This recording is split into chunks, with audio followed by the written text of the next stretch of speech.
The cliche goes that if you visited one rural town, you visited one rural town. No two towns are alike in their merits or defects. However, a visit to a few villages in Canada these days, population of 10,000 or less, located far from our bustling urban centers, reveals that the challenges are mounting, and fast. The escalating opioid problem in Canada is wreaking havoc on rural areas, probably more so than in cities with emergency services and addiction treatment. Farmers are concerned about rural property crime, and a young indigenous population is unable to find work, prompting them and other young people to leave town in search of better career possibilities and higher wages. According to a 2015 research from Strengthening Rural Canada, a government-supported effort to explore human capital in smaller communities, found that wages in rural Canada are around 30% lower than in urban areas. Owning a car is unavoidable if you live in the country. There's no public transit available.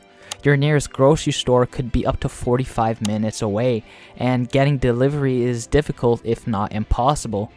Huge companies like Amazon may deliver, but prime next day shipping is just not possible, and delivery will most likely take a week or longer. Medical assistance could be an hour away via aircraft. And is there a fire on your property? Well, you should be prepared to put it out yourself, because it could take more than half an hour before the one person in a fire truck arrives. Require police, it might be 90 to 120 minutes. Power outage due to a storm, rural clients are last on the list. And while rural Canada is roughly 1/5 to 1/4 of the Canadian population, it's dispersed across 95% of the country's area. There is tremendous variability across rural communities, both demographically and economically. Rural communities in Atlantic Canada are quickly aging, but rural population in Canada's north are comparatively young, owing in part to high Inuit birth rates. And because of the seasonality of their industry, rural Atlantic Canada has higher unemployment rates than the rest of the country. You see, rural Canada is not a single category. Each town is unique, usually relying on one or two economic sectors.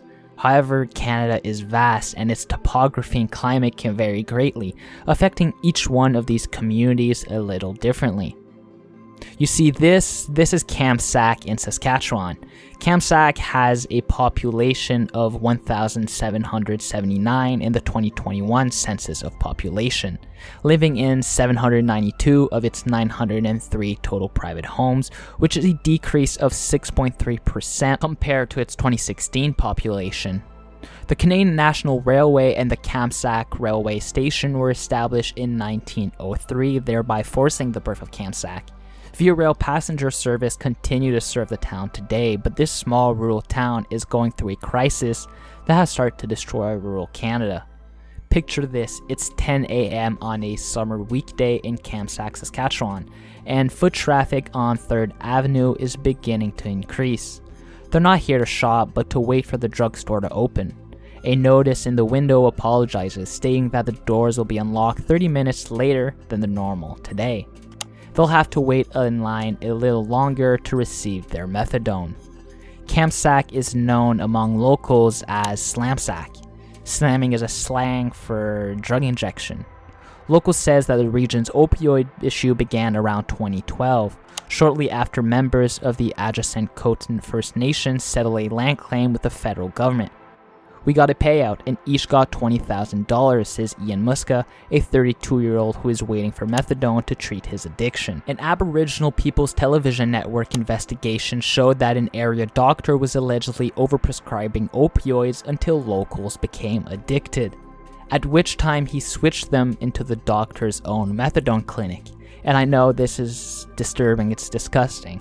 And, well, the Saskatchewan College of Physicians and Surgeons charged the doctor with unethical conduct earlier this year.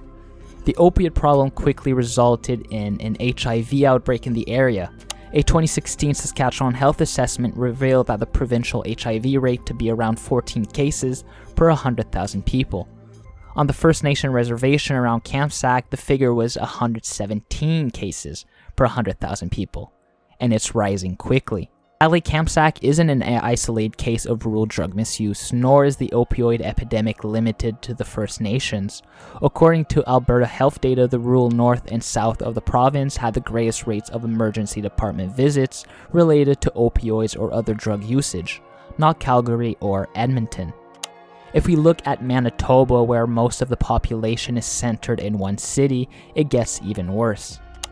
You see, this is the city of Baldur, Manitoba, which is situated in the rural municipality of Argyll. Baldur is the municipality's main community with a population of 297. That's a decrease of 7.2% from its 2016 population of 320. Being the largest city in the community, you would think it might have basic services, but as a local resident puts it, Winnipeg politicians have parameteritis, which he defines as a leader's ignorance to what goes on beyond the capital and its suburbs. To him, this explains why the roads of Baldur are in such poor conditions, why the town has been without a doctor since the last one retired a few years ago, and why when a local woman had a seizure in the town's local grocery store last month, it took 45 minutes for an ambulance to arrive because the town no longer has an emergency medical service. The constant worry of who might leave or what might be taken next can be oppressive, and while some towns band together to make their voices heard, others are still playing catch-up what urban-dwelling Canadians consider basic services. The rural communities are still on dial-up, says Brain, a traveler who travels to villages and towns across the country. I've had days where the quality of internet is so bad that I can't hold a Skype call. What that means is you're effectively cutting off rural places from the opportunities that come with global connectivity, and that is not fair.